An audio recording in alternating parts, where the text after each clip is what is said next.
Hermanos, ¿qué tal? Buenas noches. Desde ya otra vez, bienvenidos a este tiempo de estudio y culto de oración que tenemos cada jueves, que Dios nos permite tener cada jueves.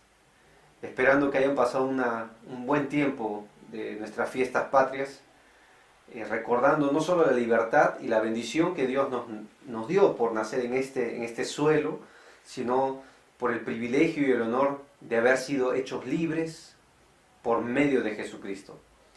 Así que quería comenzar con eso, saludándoles con ese aprecio en realidad.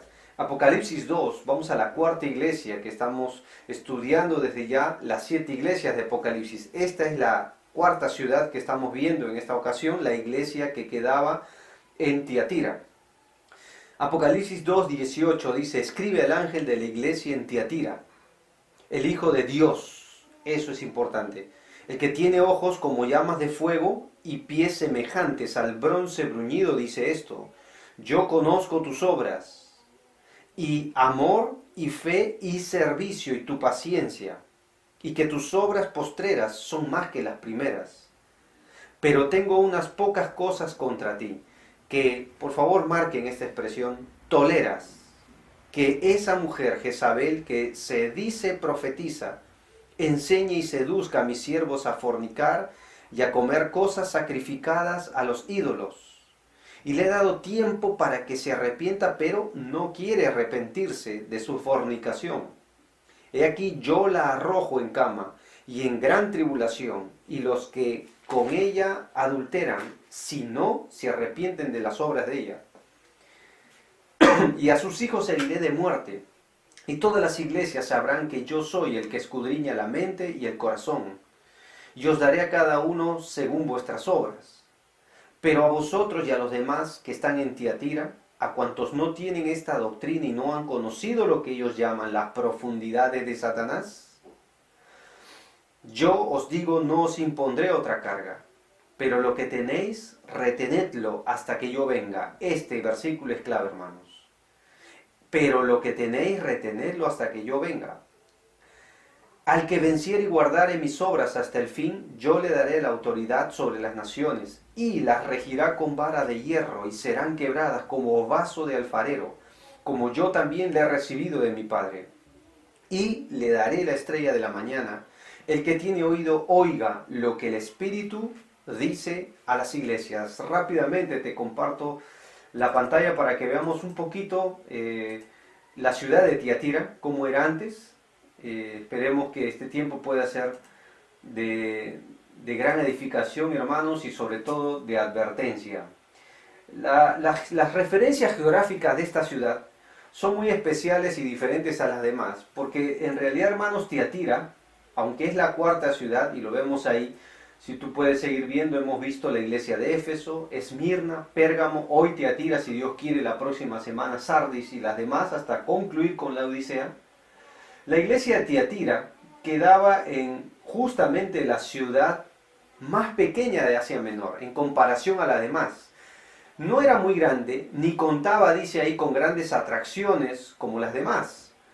Esta era una ciudad pequeña localizada en un valle. Sin embargo, tenía algo muy especial. Y aunque no era un centro cultural o religioso, Tiatira era un centro comercial. Por eso, aunque era pequeño, era una ciudad muy ajetreada, muy atareada. Estratégicamente localizada en la ruta antigua de comercio. Por su énfasis en el comercio, esta ciudad contaba con gremios de panaderos, herreros, alfareros, curtidores, tejedores y otros oficios. Su posición geográfica, hermanos, de esta ciudad, en realidad le daba gran importancia a este pequeño centro comercial. Y estaba ubicada justamente entre Pérgamo y Sardis, como hemos visto en el mapa. Y no era, a pesar que no era una ciudad muy grande, era muy reconocida. Era el camino donde viajaba el correo del imperio, es decir, de los romanos. Llegó a ser un oasis en medio del desierto. Una ciudad de influencia griega, pero de mucha atracción monetaria, mucho lucro por el movimiento que ellos generaban a través justamente de vender y comerciar todos sus productos. además de ser un centro de la industria en el teñido, especialmente de lana y tela, como hemos visto ahí, curtidores, tejedores y otros oficios. ¿Qué es lo importante de esta ciudad antes citada? En el libro de Hechos capítulo 16 se cita por primera vez a esta ciudad de Tiatira. Cuando Pablo va a Filipos, está en Filipos, y en un día de reposo la Biblia nos dice que él sale a predicar el Evangelio. Y esto es lo que dice Hechos 16, 14 al 15. Entonces, una mujer llamada Lidia, observa a qué se dedicaba esta mujer, vendedora de púrpura. Y ahí te dice de dónde era, de la ciudad de Tiatira, la ciudad que estamos viendo en este momento en Apocalipsis. Pero dice el texto que ella adoraba a Dios y estaba oyendo, y el Señor abrió el corazón de ella para que estuviese atenta a lo que Pablo decía. Y cuando fue bautizada y su familia, nos rogó diciendo: si habéis juzgado que yo sea fiel al Señor, entrad en mi casa y posad, y nos obligó a quedarnos. O sea, su hospitalidad salió a luz. Ella era una mujer justamente de Tiatira, pero fue a comerciar justamente su producto, en este caso a la ciudad de Filipos. No hay registro anterior de Tiatira, sino en esta primera instancia, en Hechos 16. Parece ser que ella fue la misionera que Dios usó, la persona que Dios usó, justamente para fundar la iglesia ahí en Tiatira. La que fue justamente escrita en este sentido, la cuarta ciudad, los cuartos creyentes, digámoslo así, que aparecen en Apocalipsis, en cuarto lugar. Fue justamente esta situación donde nos dice que ella vendía púrpura, si tú lo ves ahí en tu texto. Y claro, la púrpura era una sustancia, algunos polvos para hacer teñidos, lo que estábamos viendo justamente. Así que esta ciudad tenía evidentemente cosas resaltantes. Otra cosa, que estaba ubicada a 64 kilómetros al sur de Pérgamo, pero actualmente todavía también sobrevive esta ciudad, como la ciudad de Pérgamo que vimos la semana pasada. Su nombre es Aquisar y actualmente tiene como 35.000 habitantes, hermanos. Los dioses principales eran Apolo y Tírimo. Bueno, Tírimo no es muy conocido, Apolo sí. Y Apolo es conocido por su figura, en realidad, o la figura que se muestra en las esculturas de este dios, una figura pornográfica en realidad. Ahora, esto nos va a enseñar un poco el problema que atravesó la iglesia justamente en este lugar. Y era uno de esos problemas, la inmoralidad, la fornicación, la pornografía. Justamente la palabra fornicación, la palabra en griego es la palabra forneia, de donde sale el término pornografía. Y tú puedes ver la imagen esta del dios Apolo de esta manera, muy, muy obscena en realidad, mostrando todo, ¿no? Lamentablemente la iglesia quedaba en un lugar que, aunque tenía mucho comercio, también tenía una influencia cultural que era nociva para ellos. Sin embargo, la Biblia nos enseña que Jesús se va a presentar de una manera alarmante, hermanos. El retrato del Señor Jesús, rápidamente lo vemos como el Hijo de Dios. Miren Apocalipsis 1 o 2:18, escribe el ángel de la iglesia en Tiatira. Mira el texto, el Hijo de Dios. Esta expresión no se nos puede pasar por alto, hermanos. Necesitamos explicar bien esto, porque nuestra salvación, nuestra defensa de la fe depende de esto, que nosotros hayamos entendido bien que Jesús no es solo el Salvador, es el Hijo de Dios. Es decir, para hablar de su deidad, es Dios mismo, Dios en la carne, Emmanuel, Dios con nosotros. Muchas doctrinas equivocadas se han generado a raíz de cuestionar la deidad de Jesús, de solo resaltar su humanidad o su enseñanza como un buen maestro, pero negar que Jesús es Dios. Pero acá Jesús se presenta como el verdadero, el Hijo de Dios. Y es importante que nosotros entendamos algunos pasajes alternos de la misma palabra de Dios para demostrar que Jesús es Dios. Es el Hijo del Dios viviente. Mateo 16:16, cuando Jesús le preguntó a sus discípulos: ¿quién dice la gente que soy yo? La gente tenía muchas respuestas. Algunos comparaban a Jesús con Juan el Bautista. Otros decían, bueno, es Elías que había de venir, algún profeta. Pero Jesús escuchó de Pedro lo siguiente, respondiendo Simón Pedro dijo, tú eres el Cristo. Y miren lo que dice el texto, el Hijo del Dios viviente. Y claro, esto se lo revelaría no hombre, no carne ni sangre, dice Jesús, sino el Espíritu de Dios. ¿Quién es Jesús? El Hijo de Dios, el Hijo del Dios viviente.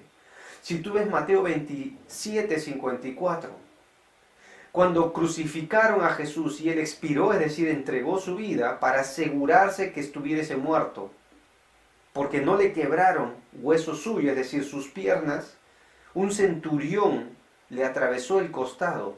La Biblia nos dice que salió agua y salió con sangre, es decir, ya había agotado toda su vida, había literalmente muerto el Señor Jesús, había entregado su vida por nosotros. Mira lo que dice en Mateo 27, 54, el centurión.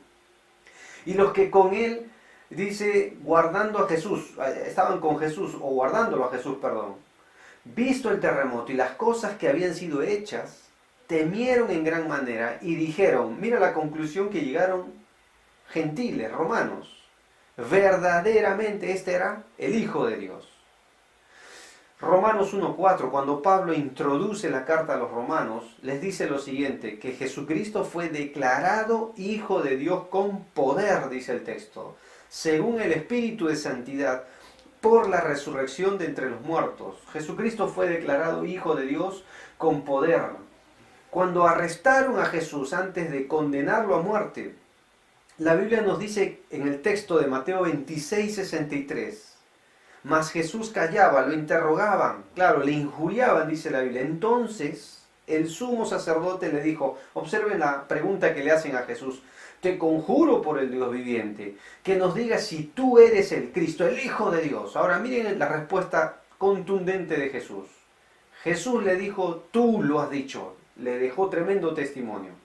Y además os digo que desde ahora veréis al Hijo del Hombre sentado a la diestra del poder de Dios y viniendo en las nubes del cielo, el Hijo de Dios. Es más, hermanos, para que nos quede más claro, cuando Jesús pasó por una región de los Gadarenos, pasaje muy, pero muy conocido, cuando Jesús liberó a un hombre de toda una legión de demonios. La Biblia nos dice lo siguiente, cuando llegó al otro lado, a la tierra de los Gadarenos, le salieron al encuentro dos endemoniados, que salían de los sepulcros violentos en extremo, de manera que nadie podía pasar por aquel camino. Y gritaron diciendo, ¿qué tienes? Mire lo que dice el texto. ¿Qué tenemos que ver contigo, Hijo de Dios? ¿Has venido aquí para atormentarnos antes de tiempo? Eso está en Mateo 8, 28 al 29. Hasta los demonios reconocen que Jesús, ¿quién es? El Hijo de Dios. El Hijo de Dios. Jesucristo es el Hijo de Dios declarado con poder. Y ese Hijo de Dios, la Biblia nos dice también que tiene ojos como llamas de fuego. Miren Apocalipsis 2:18, la segunda parte. El Hijo de Dios, el que tiene ojos como llamas de fuego. Y porque Él es Dios, sus ojos penetran. Sus ojos pueden traspasar nuestra apariencia externa. A Él no le podemos engañar. El que tiene ojos como llamas de fuego. El fuego por lo general como un símbolo de prueba, de juicio, como un símbolo de consumir todo lo que está en su alcance, todo aquello cuanto se cruza en el camino. Así son los ojos de Jesús. Y para que podamos recalcar esto, algunos pasajes que nos hablan de los ojos de Jehová, los ojos de Jesús. Jeremías 11:20 dijo lo siguiente, pero, oh Jehová, mira el texto ahí, de los ejércitos. Y después va a hablar de la justicia y Dios dice que escudriñas la mente y el corazón. Vea yo tu venganza de ellos. ¿Qué hace Dios? Con sus ojos escudriña la mente y el corazón. Hechos 1:24, cuando tenían que tomar la decisión los apóstoles de reemplazar a Judas, quien se había ahorcado por haber negado al Señor, ellos oraron de esta manera. Y orando dijeron, tú Señor que conoces los corazones. Ahí está, muestra cuál de estos dos has escogido. Él conoce los corazones de todos, Él escudriña la mente y el corazón. Jeremías 17:10, un pasaje donde habla que el corazón es engañoso y perverso. La conclusión del Señor es, yo, el Señor, soy el que escudriña los corazones y el que examina los afectos de ellos. Y doy a cada uno la paga según su proceder proceder conforme al mérito de sus obras. Es decir, el Dios que escudriña, escarba, inquiere en lo más profundo de nuestro corazón. Y examina, dice, los efectos. Por eso Jesús se presenta acá, no solo como el Dios verdadero, el Hijo de Dios, sino porque Él es Dios, el que tiene ojos como llamas de fuego. Pero también al final del versículo 18 dice, y el que tiene, o el que dice, sus pies semejantes al bronce bruñido.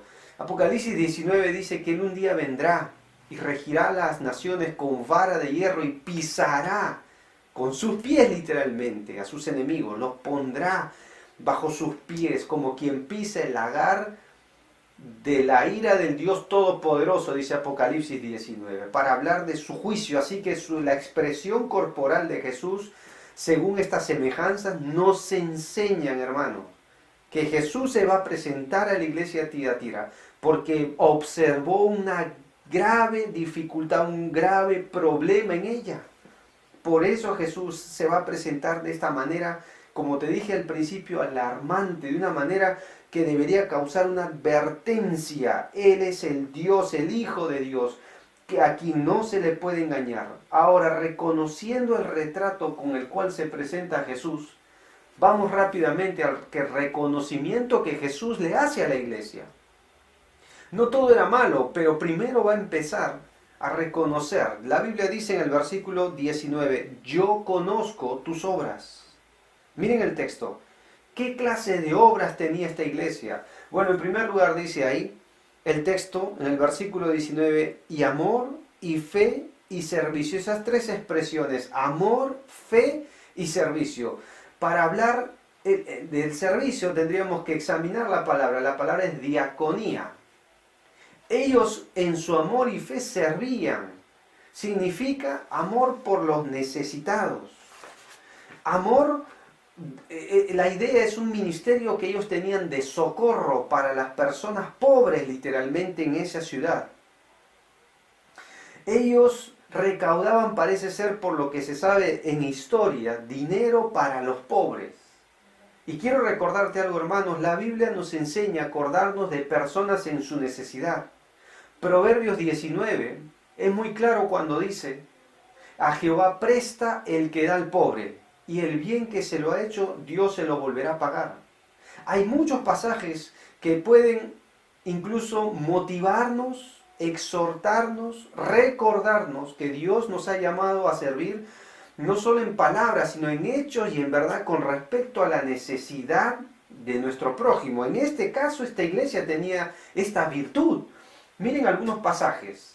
Solo nos pidieron, esto está hablando Pablo de su testimonio contado a los Gálatas, solo nos pidieron que nos acordásemos de los pobres. Dice, lo mismo que yo también deseoso de hacer, yo estaba deseoso de hacer. O sea, cuando habla de que no le impusieron nada a los gentiles, está recordando ese texto de Hechos capítulo 15, pero sí de acordarse de los pobres dentro de esas cosas que tenían que abstenerse.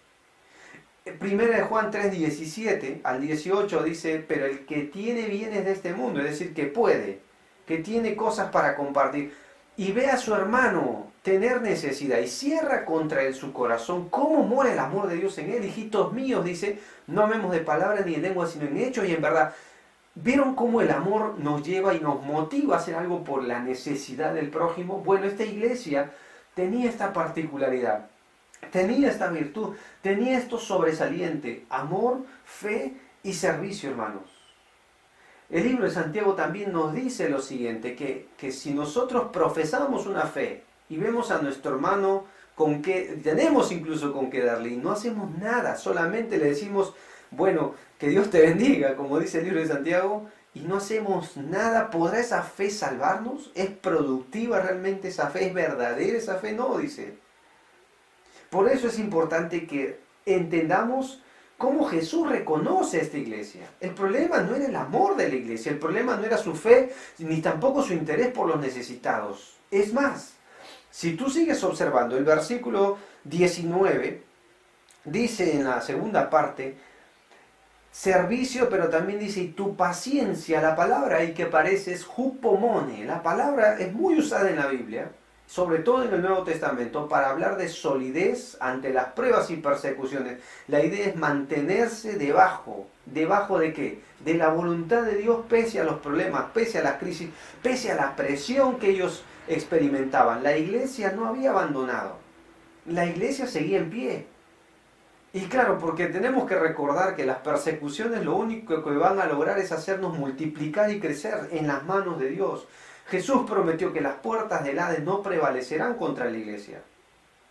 Pero también la Biblia nos recalca algo en el versículo 19, la última frase dice, y que tus obras postreras son más que las primeras. Esto habla de crecimiento. Qué bonito que un día se diga esto de nosotros, hermanos.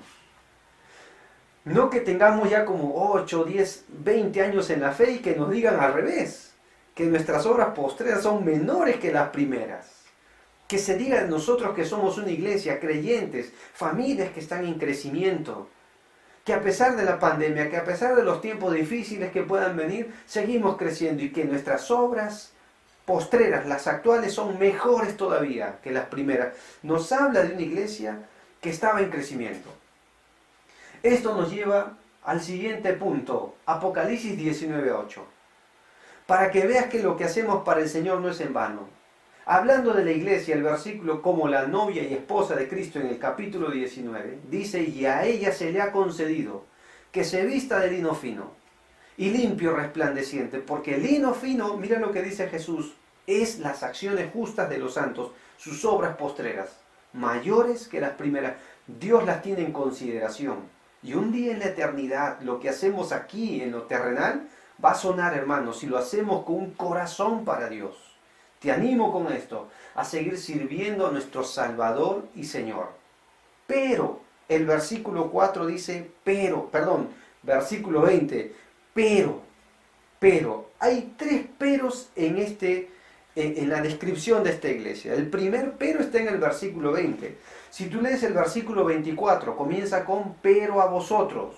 Versículo 25, pero a los que tenéis. Son 3 peros para hablar de un contraste de lo que venía hablando anteriormente. Y esto nos lleva al reclamo del Señor a la iglesia en Tiatira. La iglesia era una iglesia que amaba, no tenía ausencia de eso, era una iglesia que servía, era una iglesia de fe, una iglesia que permaneció a pesar de la presión, pero a pesar de su crecimiento y a pesar que sus frutos actuales eran mejores que los del pasado, pero tengo unas pocas cosas contra ti. ¿Cuáles eran esas pocas cosas que estorbaba y tuvo que intervenir el Señor para confrontar a la iglesia? Versículo dice lo siguiente, que toleras que esa mujer Jezabel, que se dice profetiza, enseña y seduzca a mis siervos. 2 cosas que enseñaba y seducía, a fornicar y a comer cosas sacrificadas a los ídolos. Bueno, la Biblia nos enseña que Jesús tenía algo muy personal con la iglesia. El problema de la tolerancia. Yo puse acá a esta mujer Jezabel. Y 2 cosas que se recalca de esta mujer. Que enseñaba, pero seducía. Que enseñaba, pero seducía. Y estas 2 cosas eran toleradas por los creyentes. Por eso Jesús le va a reclamar, le va a exhortar. Porque aunque esta iglesia crecía, servía, carecía de algo elemental para ser seguidor del Salvador. ¿Saben cuál es, hermanos? Santidad. Salmos 93:5 dice que la santidad conviene a tu casa. Hebreos capítulo 12, versículo 14 nos dice que sin santidad nadie verá al Señor. Por eso nos exhorta la Biblia a seguir la paz y la santidad, sin la cual nadie verá al Señor. La Biblia nos dice en 2 Corintios 7:1, ya que Dios nos ha dado grandes promesas, que debemos perfeccionar, completar, madurar en nuestra santidad bajo el temor de Dios. Esta iglesia, aunque crecía y tenía virtudes especiales, el problema es que carecía de santidad, hermanos. ¿Quién era Jezabel? A tal punto que Jesús dice, ustedes la han tolerado. Se dice profetiza. Y claro, para estudiar Apocalipsis, como dijo un escritor, se necesita conocer el Antiguo Testamento. No se puede conocer a profundidad el Apocalipsis y las profecías si no estudiamos el Antiguo Testamento. Bueno, vamos a ver quién era Jezabel. Si tú ves Primera de Reyes 21 al 25, la Biblia nos dice que Jezabel fue esposa del rey Acab, el rey de Israel, la nación del norte. Israel estaba dividido, en el libro de los reyes se menciona con claridad. Su capital era Samaria, así que Acab, el rey de Israel, gobernaba desde Samaria. Pero la Biblia nos dice lo siguiente de este rey: a la verdad ninguno fue como Acab, que se vendió para hacer lo malo ante los ojos de Jehová. Porque Jezabel, y ahí aparece, su mujer, ¿qué hacía ella? Lo incitaba. ¿Qué hacía aquí en el libro de Apocalipsis? No solo enseñaba, sino seducía. De ahí viene el término incitar, seducir, con artimañas, manipular. Y lamentablemente el problema de acá fue cuando contrajo matrimonio con esta mujer. Esta mujer era esposa del rey Acab, hija de Ed-Baal, dice la Biblia en Primera de Reyes. ¿Quién era Ed-Baal? Era el hombre de Sidón. Este hombre ascendió al trono, literalmente usurpándolo por asesinar a su antecesor. La Biblia nos dice que cuando Acab se casa con Jezabel, no solo lo hizo por algo comercial justamente, sino que entró todo lo cual vino con el paquete incluido llamado Jezabel. Vino la adoración a Afrodita o Venus, que en aquellos días se llamaba Acera o Astartet o Astarot. Vino la adoración y se incrementó la adoración a Baal. Por eso Elías confrontó a estos profetas, llamados los profetas de Baal y los profetas de Acera. La inmoralidad era parte del culto, como el problema que entró en la iglesia aquí en Tiatira. Era una mujer extranjera y pagana. Y al casarse con Acab, porque la Biblia le había dicho que no se unen yugo desigual, Deuteronomio, la ley lo decía. Y por cierto, el rey cuando se sentaba en el trono de Israel debía hacer una copia, un manuscrito con su propia mano de la ley, para que tema a Dios y su reino se prolongue. Pero Acab rompió la ley de Dios, quebrantó, fue perverso en realidad, y construyó un templo a Baal, un templo a la diosa Acera. Y encima colocó todo un servicio, una religión para que Israel se incline ante ello. Y fue causa de tropiezo. Por eso Dios envió sequía a través de Elías. Si tú sigues leyendo otros pasajes que yo he puesto acá. Segunda de Reyes capítulo 9. Dios tuvo que levantar un hombre cruel. Un hombre de, creo yo, una actitud vehemente como Jehú. La Biblia nos dice lo siguiente: cuando vio Joram a Jehú, dijo: ¿hay paz, Jehú?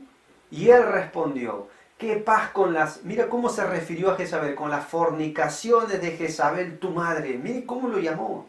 Y sus muchas hechicerías, o sea que se dedicaban a la brujería. Aquí en Apocalipsis capítulo 2 versículo 20, la palabra cuando se dice profetiza habla de que ella parece ser que era como un oráculo. Claro. A esto se refieren las profundidades de Satanás, la brujería, el ocultismo. Más adelante, versículo 34 en adelante, dice lo siguiente: entró luego y después que comió y bebió, claro, Dios lo levantó como una herramienta de juzgar su casa. Miren lo que pasó. Pero cuando fueron, dice ahí, para sepultarla, no hallaron de ella más que la calavera y los pies y las palmas de la mano. Y tú dices, pero qué manera terrible de morir. ¿Por qué? Y volvieron y se lo dijeron, ¿a quién? A Jehú en este caso, y él dijo esto: esta es la palabra de Dios, el cual habló por medio de su siervo Elías Tibita. ¿Qué había sucedido? ¿En qué consistía? Diciendo: en la heredad de Jezreel comerán los perros las carnes ¿de quién? De Jezabel. Claro, ella vio que Jehú venía, se pintarrajeó la cara con antimonio, dice la Biblia, quiso seducir a Jehú. Y la Biblia nos dice que habían 2 eunucos arriba del muro y ahí estaba Jezabel. Y Jehú les preguntó: ¿quién está por mí? Y claro, no les convenía pelear contra Jehú, era un hombre vehemente, terrible. Pero Dios lo usó para traer juicio a Jezabel y dijo: tiren a esa maldita, y la tiraron literalmente.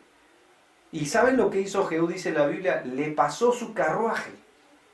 Entró y comió y bebió, y ahí es donde está el pasaje. Y todo esto se cumplió porque Dios había dado esta profecía por causa de su perversión, hermanos.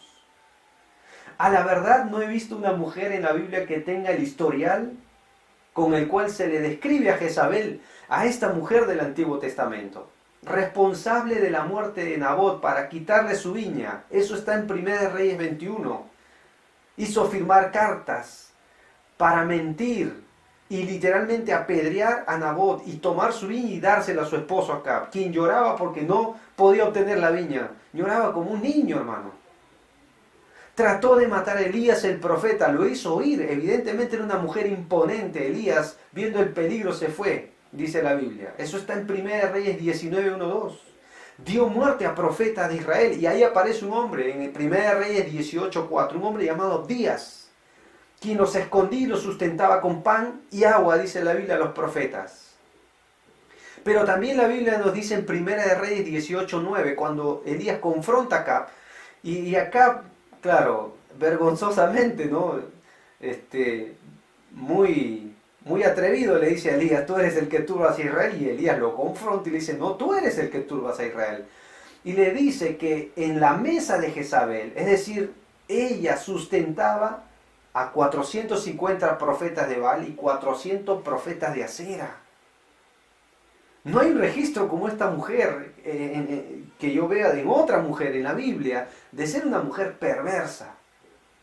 ¿Y qué estaba sucediendo, hermanos, en la iglesia de Tiatira? Evidentemente la Jezabel que aparece en el versículo 20 de Apocalipsis 2, era una mujer, claro, no era la misma Jezabel, pero tenía todas sus características, a tal punto que la denomina de esa manera el Señor Jesús. Jezabel no era un término de elogio, hermano, sino una expresión para recordar lo que ya había pasado en el Antiguo Testamento. Y lamentablemente todo entró, ¿por qué? Por tolerancia. Todo entró, ¿por qué? Por permisividad en la iglesia. La palabra tolerar, que aparece ahí en el versículo 20, es esta palabra, dejar ser, permitir, soportar. Dejar ser, permitir, soportar. Es llamativo ver, hermanos, que así entra la falsa enseñanza y la apostasía. Cuando permitimos, cuando soportamos. Justo el apóstol Pablo, en su segunda carta a los Corintios, porque ya habían entrado los Corintios, y ahora los Corintios cuestionaban si Pablo era apóstol. ¿Por medio de qué enseñanza? Según de Corintios 11:1 dice, ojalá me toleraseis, dice Pablo. Un poco de locura, sí, toleradme. Justo usa esa palabra y dice, porque os celo con celo de Dios, pues os he desposado con un solo esposo para presentaros como una virgen pura a Cristo. Pablo tenía un celo santo. Pero ahí pone a Satanás en medio y dice que como la serpiente con su astucia engañó a Eva, vuestros sentidos sean de alguna manera extraviados de la sincera fidelidad a Cristo. Pablo justo cita este ejemplo y habla de la astucia de Satanás y su temor con los corintios de que Satanás los engañe. Porque el versículo 4 de 2 Corintios 11 dice, porque si viene alguno predicando a otro Jesús que el que os he predicado, y si recibís otro espíritu que el que habéis recibido, u otro evangelio que el que habéis aceptado, bien lo toleran. ¿Lo vieron? Pero a Pablo le decían, tú eres tosco en palabra. A Pablo lo cuestionaron, siendo él el fundador de esta iglesia, hermano. Eso es lo que estaba pasando en la iglesia de Tiatira. Ellos soportaron, ellos permitieron. Ahora, para hablar de esto, me gustaría contarte un poquito. La imagen que tienes ahí es el famoso caballo de Troya, ¿cierto? El famoso regalo que se le dio a los troyanos. Troya fue asediada por 10 años por los griegos o los helenos, como se les conoce. Y Ulises, un hombre griego, viendo la situación de Troya, sus muros infranqueables, se dio cuenta que jamás sería conquistada por la fuerza. Así que ellos fabricaron a manera de regalo un caballo colosal. Y dentro se metieron los soldados, los griegos. Y la historia y los relatos nos cuentan que en la noche abrieron la compuerta y claro, los troyanos se sintieron halagados, como que fuera un regalo de los dioses. Pero por dentro llevaron a la destrucción sin darse cuenta, todo por tolerar, por aceptar a manera de regalo, por no discernir.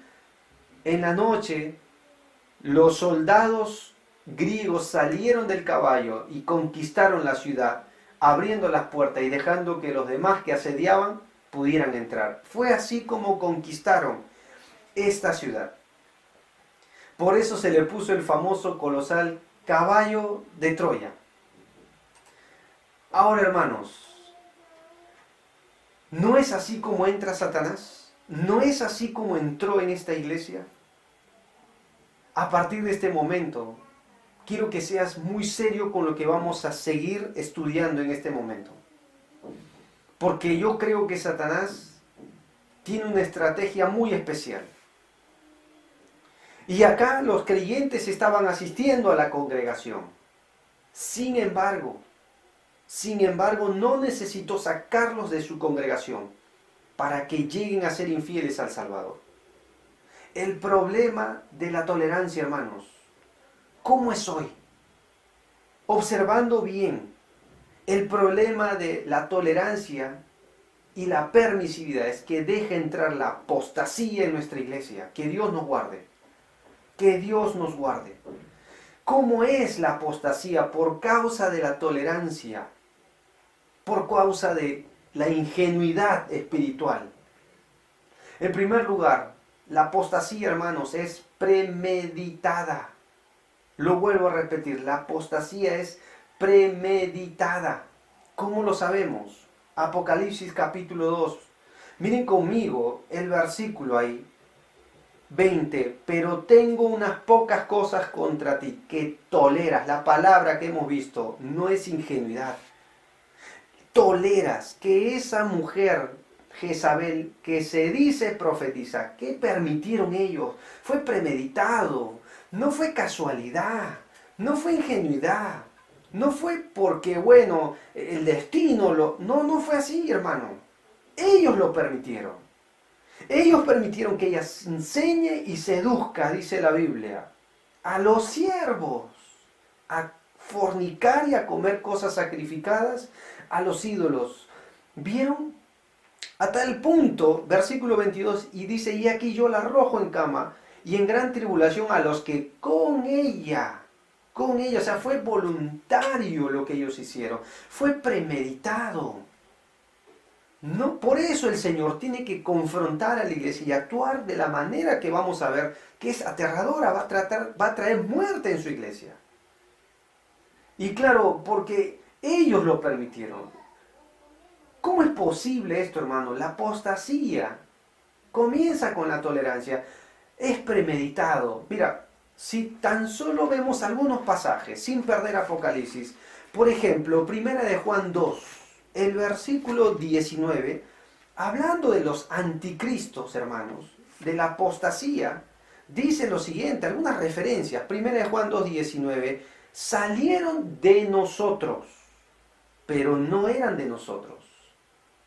Porque si hubiesen sido de nosotros, habrían permanecido con nosotros. Pero salieron para que se manifestase que no todos son de nosotros. Es premeditado. ¿De dónde salieron? De la iglesia. ¿Dónde se formaron? En la congregación de Dios. Estaban con ellos.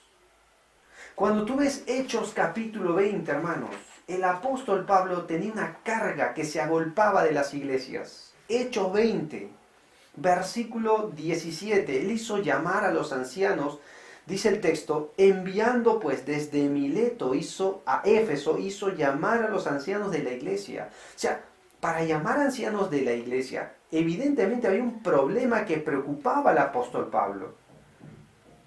Ahora, por el tiempo, salten a Hechos 20, el versículo 27. Dice, porque no he rehuido en anunciaros todo el consejo de Dios, Por tanto, mirad por vosotros y por todo el rebaño en que el Espíritu Santo os ha puesto por obispos. Ahora le habla a los líderes y les dice así, para apacentar la iglesia del Señor, la cual él ganó por su propia sangre. ¿Por qué le llevó a la presencia de Dios? Porque el versículo 29, porque yo sé. Y me asusta este término porque no dice de repente, dice yo estoy convencido, dice Pablo. ¿De qué? De que después de mi partida entrarán en medio de vosotros lobos rapaces que no perdonarán al rebaño. Es premeditado. Y el versículo 30, y de vosotros mismos se levantarán hombres que hablen cosas perversas. De vosotros mismos, está hablando de las iglesias, de dentro de las iglesias, para arrastrar tras sí a los discípulos. Por tanto, velad, dice ahí. Evidentemente esto le preocupó al apóstol Pablo. Cuando tú ves la carta a Pedro, la segunda carta de Pedro, Pedro capítulo 2, versículo 1 en adelante dice, pero hubo también falsos profetas. ¿Quién era Jezabel? Se dice profetiza. Pedro dice, pero hubo falsos profetas entre el pueblo, como habrá entre vosotros falsos maestros. No es una probabilidad, puede suceder cualquier momento. Habrá entre vosotros falsos maestros que introducirán encubiertamente herejías destructoras y aún negarán al Señor que los rescató, atrayendo sobre sí mismos destrucción repentina. ¿De quiénes vienen ellos? Del diablo. Hay que ser muy claro, hermano, porque Él vino para hurtar, matar y destruir. Ellos traerán destrucción repentina y muchos seguirán sus disoluciones, dice el versículo 2. Por los cuales el camino de la verdad será blasfemado. La apostasía es premeditada, no es una casualidad. Cuando alguien le da la espalda al Señor, lo hace de una manera voluntaria, no por ingenuidad, no por inexperiencia. Como acá la Biblia nos dice, Apocalipsis 2:20, ellos lo toleraron, ellos lo permitieron. Una de mis mayores evidencias como cristiano son los frutos. Por sus frutos se conoce el árbol, dice Jesús. Por eso Jesús nos llama a permanecer. Primera de Juan que leímos, porque si hubiesen sido de nosotros, habrían permanecido con nosotros. La iglesia acá no permaneció fiel. Y Jesús por eso la va a confrontar. Hoy he escuchado a veces mensajes cuando dicen que antes que Cristo venga va a haber un avivamiento mundial. Pero hermanos, con sinceridad te digo, cuando uno ve la Biblia, eso no es verdad. Uno ve que el hombre cada vez se vuelve peor. Jesucristo dijo, cuando el Hijo del Hombre venga a la tierra, hallará fe. Es más, antes que Cristo venga, es necesario, dice 2 de Tesalonicenses, que primero venga, ¿qué? La apostasía. Gente que dentro de las iglesias se levantan para pervertir la pureza de la sana enseñanza. Esta mujer entró por tolerancia, por permisividad.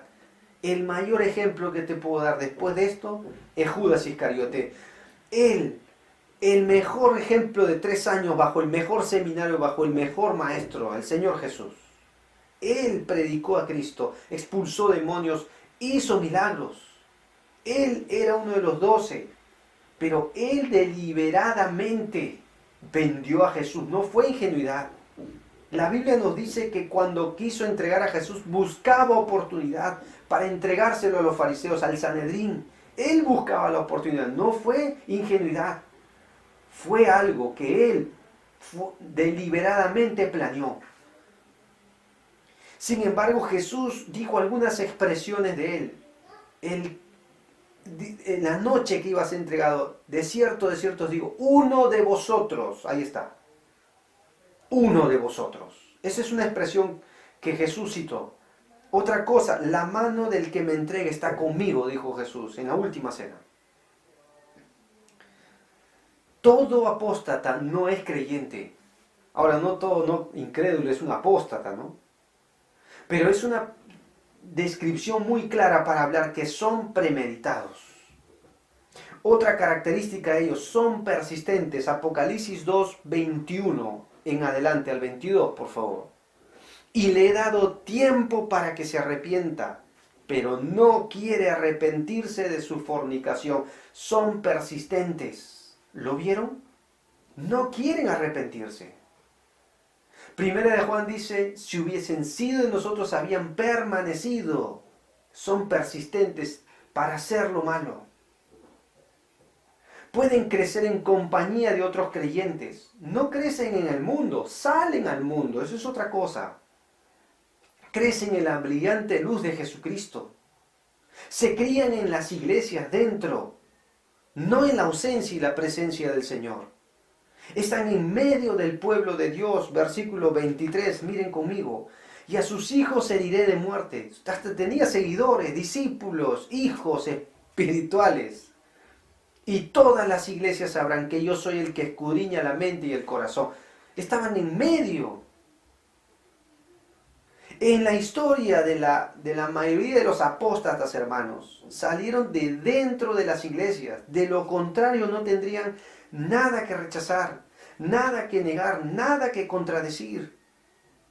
Nunca nacieron de nuevo, como dice el libro de Pedro y el libro de Judas. No tienen al Espíritu, son 2 veces hijos de condenación.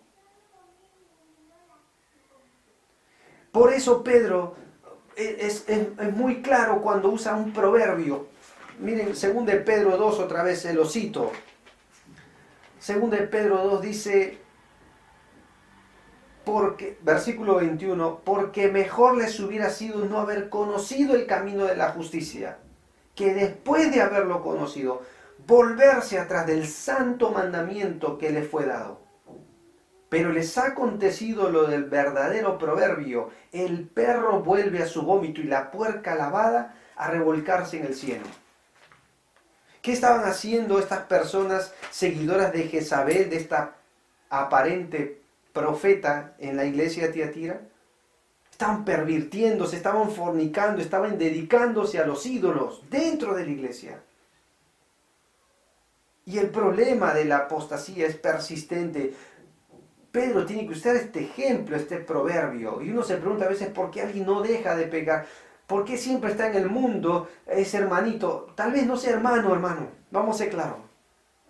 ¿Por qué esa persona no suelta el pecado? Porque tal vez no nació de nuevo.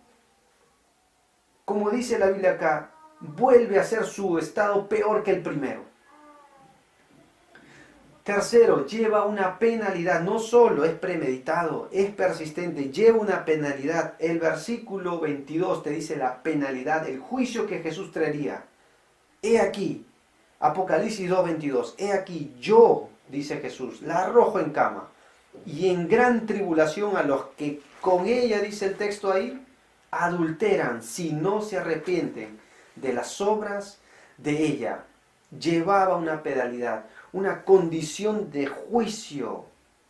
Pablo le dijo a Timoteo en 1 Timoteo 6:3 que si alguno no se conforma a las sanas palabras que de mí oíste y enseña otra cosa, está mal, dice Pablo, porque la doctrina es conforme a la piedad. ¿Tú quieres saber una buena enseñanza en una persona? Mira su fruto, mira su vida, la piedad debe acompañarla. Recuerda, Tito dice, tienen apariencia de piedad, pero la negarán, sus hechos lo niegan. Y los hechos de estas personas que parece ser que eran cristianos, estaban negando. Los que seguían a esta mujer en esta congregación, estaban fornicando. Y dice la Biblia, versículo 23, y a sus hijos heriré de muerte. La palabra que aparece en el versículo 22, yo la arrojo en cama y en gran tribulación, parece ser que es una enfermedad que Dios traería. Que es una enfermedad donde la llevaría al dolor y a la humillación extrema por haber pervertido la iglesia santa de Cristo. Pero el versículo 23 dice a sus seguidores, estos no son hijos solamente físicos, dice a sus hijos, es decir, los que le seguían, heriré de muerte, y todas las iglesias sabrán que yo soy el que escudriña la mente y el corazón. La expresión heriré de muerte nos tienes que enseñar algo de Jesús. Tiene que enseñarnos que Dios, ahora, antes que lo digan, no me malinterpreten, pero Dios puede matar a una persona. Tal vez esto no se escucha muy seguido. Tal vez alguien va a juzgarme a mí de decir que sea un legalista, tal vez. Pero Dios puede dar muerte. Y uno de los juicios que trajo esta iglesia por la tolerancia es que Dios traería muerte dentro de la iglesia. A sus hijos heriré de muerte. No hay mucho que interpretar acá. Para entender lo que Jesús está diciendo a esta iglesia, herir de muerte, un juicio terrible. Esto nos enseña que Jesús puede dar muerte, hermanos. Algunos pasajes que nos hablan para dejar muy por sentado que Dios puede dar muerte y que deberíamos tomar muy en serio quién es el Señor. Deuteronomio 32, 39. Por favor, si puedes, toma nota de esto, hermano. Deuteronomio 32 al 39. Versículo 39 del capítulo 32. Ved ahora que yo soy y no hay dioses conmigo, dice Jehová. Yo hago morir y hago vivir. Yo hiero y sano y no hay quien pueda librar de mi mano. ¿Qué hace Dios? Yo hago morir, dice Dios. Él puede matar. Cuando algo está en contra de su santidad, Él puede literalmente quitar la vida a una persona. Es lo que Jesús va a hacer en esa iglesia. Primera de Samuel capítulo 2, versículo 6. Ana, la mamá de Samuel, en su oración, en su gratitud a Dios, ella escribió lo siguiente. Primera de Samuel capítulo 2, versículo 6. Jehová mata y Él da vida. Él hace descender al Seol y hace subir. Jehová mata, dice ella, pero también da vida, pero mata. Dios puede matar a una persona, como lo está haciendo en este tiempo, o lo que hemos leído en el libro de Apocalipsis en la iglesia de Tiatira. Éxodo 22, 24, miren, retrocedan. Éxodo 22 al 24. Éxodo 22, 24 dice lo siguiente. Y mi furor se encenderá y os mataré a espada. Y a vuestras mujeres, que serán viudas, y huérfanos vuestros hijos. Una consecuencia porque Dios castiga con la muerte. Hay algunos personajes que Dios tuvo que literalmente quitarle la vida. En el Nuevo Testamento está el rey Herodes, quien tomó el lugar de Dios. Hechos capítulo 12. Voz de Dios y no de hombres. Y un ángel lo hirió y al momento fue comido de gusanos, dice la Biblia. Terrible muerte. Pero en el Antiguo Testamento hay dos personajes, dos hijos de Judá en Génesis capítulo 38, versículo 7. Uno es llamado y el otro es Onán. Muy poco se hablan de él, pero el pasaje es muy oscuro, es muy perverso, muy sucio, hermano, lo que ellos hicieron delante de los ojos de Dios. Por eso Génesis 38, 7 dice, y el primogénito de Judá, fue malo ante los ojos de Jehová, y le quitó Jehová la vida. Versículo 10, y desagradó en ojos de Jehová lo que hacía, y a él también le quitó la vida, Onán. Tú tienes que leer este pasaje para que veas por qué Dios le quitó la vida. Por un acto inmoral, indecente, Dios los mató. Más adelante, el primer rey de la nación de Israel, llamado Saúl, en el libro de Primera de Crónicas, capítulo 10. ¿Por qué murió Saúl? Bueno, Dios deja muy por sentado cuál fue la razón. Primera de Crónicas, capítulo 10, el versículo 13, dice lo siguiente: así murió Saúl por su rebelión con que prevaricó contra Jehová, contra la palabra de Jehová, la cual no guardó, y porque consultó a una divina. ¿Qué hacía Jezabel? Traía las hechicerías y las brujerías dentro de la iglesia. Y dice acá que Saúl hizo lo mismo, y no consultó a Jehová, dice el versículo 14. Por esta causa lo mató y traspasó el reino a David, hijo de Isaí. Dios lo tuvo que matar. Qué terrible ver estos aspectos de Dios. ¿Y qué nos dice Apocalipsis? Volvamos a nuestro texto. Apocalipsis 2, 23. Y a sus hijos heriré de muerte. Y todas las iglesias sabrán que yo soy el que escudriña la mente y el corazón, y os daré a cada uno según vuestras obras. La penalidad que Jesús trae cuando alguien se rebela, cuando alguien decide hacer lo malo. el problema de la tolerancia. Josh McDowell tiene un libro justamente hablando de eso. Y en su portada dice cómo el momento cultural amenaza a destruir a usted, la fe y sus hijos. El tema es la tolerancia, la nueva tolerancia. Es un libro, usted lo puede leer. Y él dice lo siguiente, en esos años hay una creciente amenaza. Lo ha hecho ya. Pronto comenzará a influir y a infectar lo que usted más ama. Y no se detendrá hasta que usted y su familia e iglesia, y dice ahí, estén totalmente asimilados, es decir, que permitan todo. Y dice aquí, se llama la nueva tolerancia, una frase sencilla que describe una compleja doctrina moderna. Esta fue la razón por qué a raíz de esto, las Naciones Unidas prohibieron predicar el Evangelio a las tribus, porque ellos decían que es anticultural. No puedes decirle que está mal matar si una tribu tiene por virtud hacerlo la traición, porque vas en contra de su cultura, porque no hay mal ni bien, porque no hay verdad absoluta, todo es relativo de acuerdo a la percepción de cada individuo, dicen ellos. La Biblia nos dice en Gálatas capítulo 5, cuando Pablo habla a los Gálatas, y no era una iglesia, era a varias iglesias, capítulo 1, versículo 1 y 2. A las iglesias, eran varias iglesias, algunos piensan que fueron más de 10, que habían permitido otra doctrina, otro evangelio, por tolerar. Pablo les dice en el capítulo 5, versículo 7 al 10, ustedes corrían bien, ¿quién os estorbó para no obedecer a la verdad? Por eso dice Gálatas 5:9, un poco de levadura leuda toda la masa, un poco de tolerancia y destruye todo, hermano. Es progresivo, poco a poco. El problema de tolerar, ¿saben cuál es, hermanos? ¿Saben cuál es el problema si nuestra iglesia toleramos? Que cuando queramos confrontar ya no tendremos el valor ni las fuerzas para hacerlo, cuando ya veamos toda la destrucción. Esto le pasó a Elí, siendo el sumo sacerdote, en los tiempos en que nacería el profeta fiel llamado Samuel. Elí tenía 2 hijos, que oía, dice él, todo lo que sus hijos hacían con todo Israel, cómo los hombres menospreciaban las ofrendas de Jehová. Así hicieron tropiezo a la nación de Israel. ¿Y sabes lo que la Biblia nos dice de Elí? Que ya era muy viejo. Ya no tenía fuerza. Ya no tenía el valor. Y Dios va a tener un juicio sobre sus hijos. Y cuando Dios confronta, le dice, por el pecado que tú sabes, tú lo permitiste. Tú no los entristeciste, no los disciplinaste. Tú permitiste que tus hijos, incluso dice la Biblia, tenían hasta relaciones sexuales dentro del tabernáculo sagrado del Dios viviente. La tolerancia nos resta fuerza, le abre la puerta al diablo. Por eso el rey David creo que oró.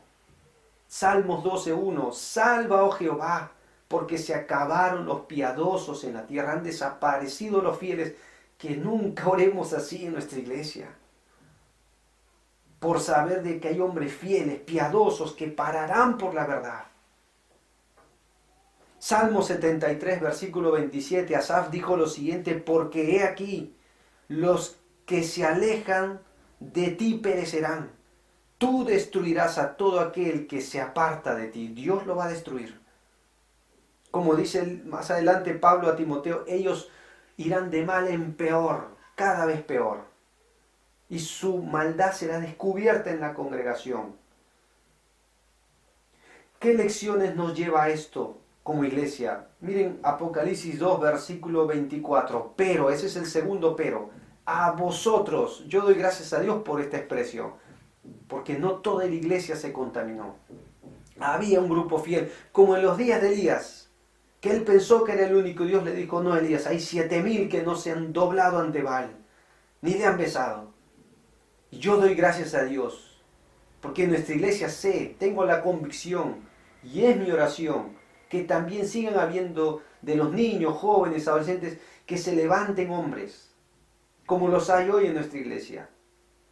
Que no, como dice el versículo acá, cuantos no tienen esa doctrina y no han conocido las profundidades de Satanás, que no se han inclinado ante el Dios de este siglo, Por eso a nosotros, hermanos, ¿qué nos aconseja versículo 25? Segundo, pero lo que tenéis, retenedlo hasta que yo venga. Reténlo. Como Pablo le dijo a Timoteo, retén las palabras que de mí oíste, de la sana enseñanza, no lo negocies.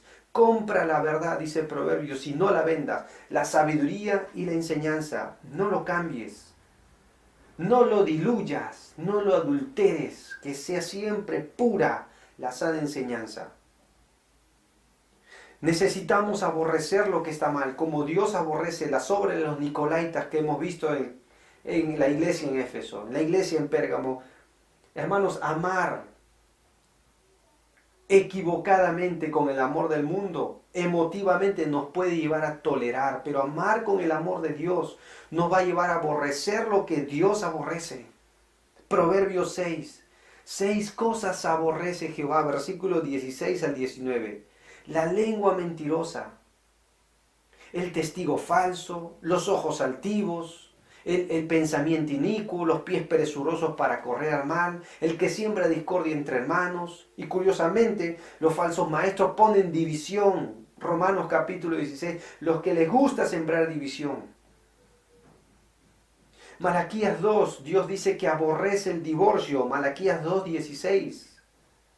Amós 5:15, aborreced el mal y amad el bien, dice Amós. Salmos 97:10, los que amáis a Jehová, aborreced el mal.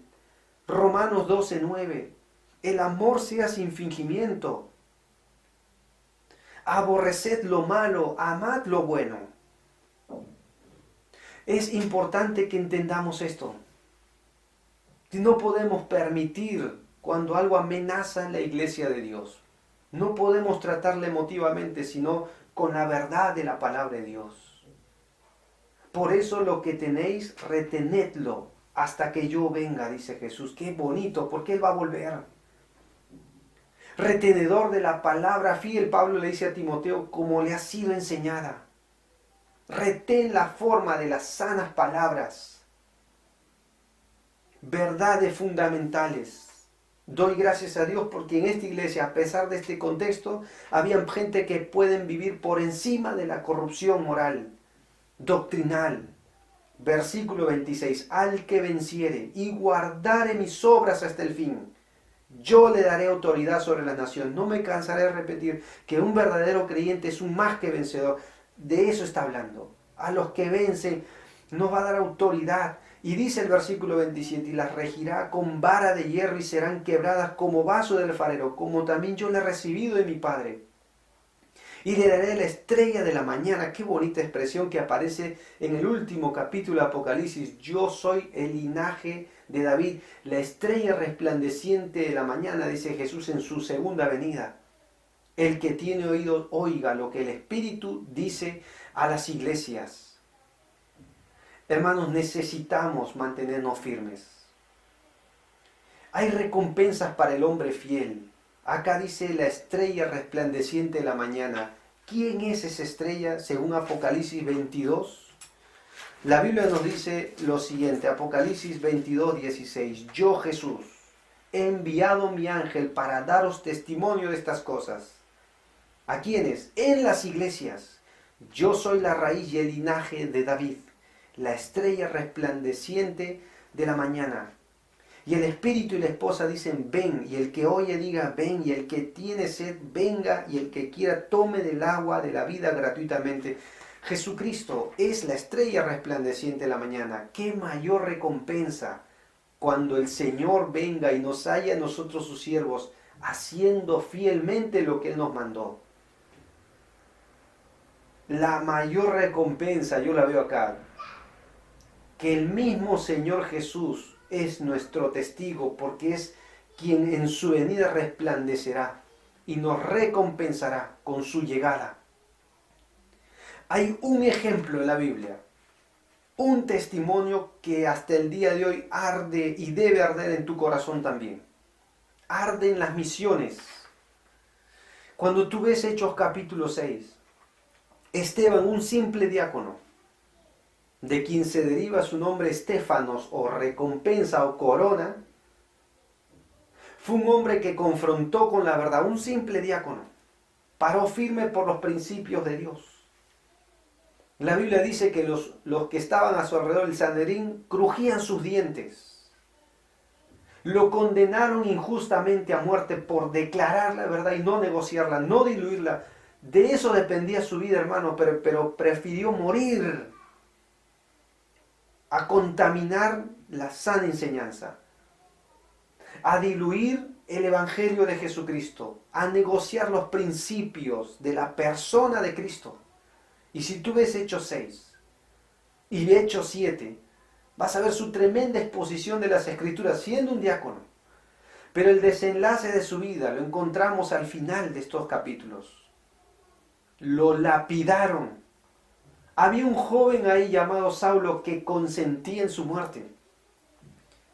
Cuando él iba a morir, él dijo que vio los cielos abiertos. ¿Y saben a quién vio? A la estrella resplandeciente de la mañana, al Hijo de Dios, sentado a la diestra de Dios, Padre, quien lo recibió, porque habiendo dicho esto, durmió, dice la Biblia, habiendo perdonado a los que le maltrataban hasta darle muerte.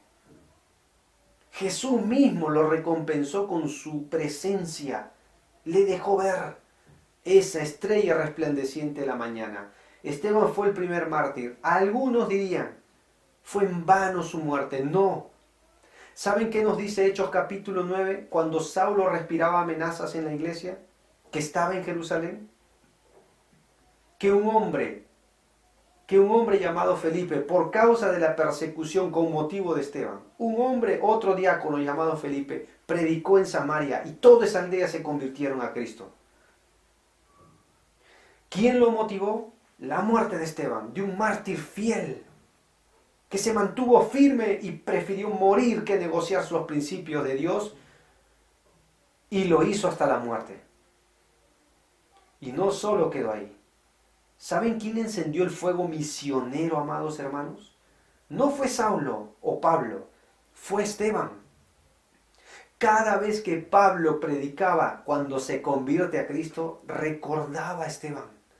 Mira en Hechos, él va a repetir varias veces que él consintió en la muerte de Esteban. Eso lo afectó, lo golpeó, lo impactó. Esa pequeña chispa hizo una explosión evangelística porque retuvo lo que se le fue dado.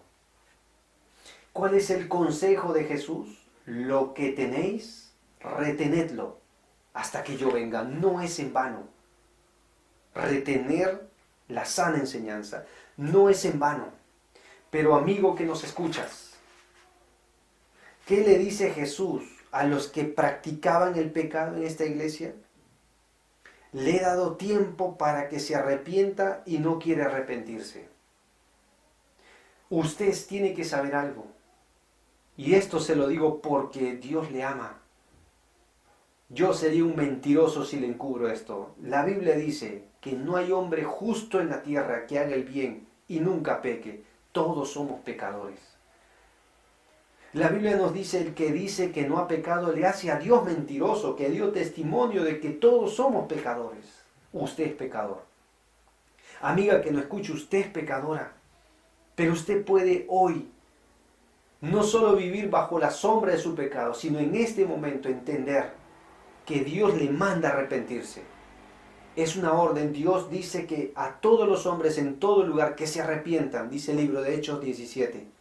Y Jesús manda a esta iglesia a arrepentirse a aquellos que practicaban el pecado, pensando que porque estaban en la iglesia eran creyentes, y no es verdad. La iglesia, la roca, no salva a nadie. Solo hay un Salvador, se llama Jesús, y ya murió en la cruz.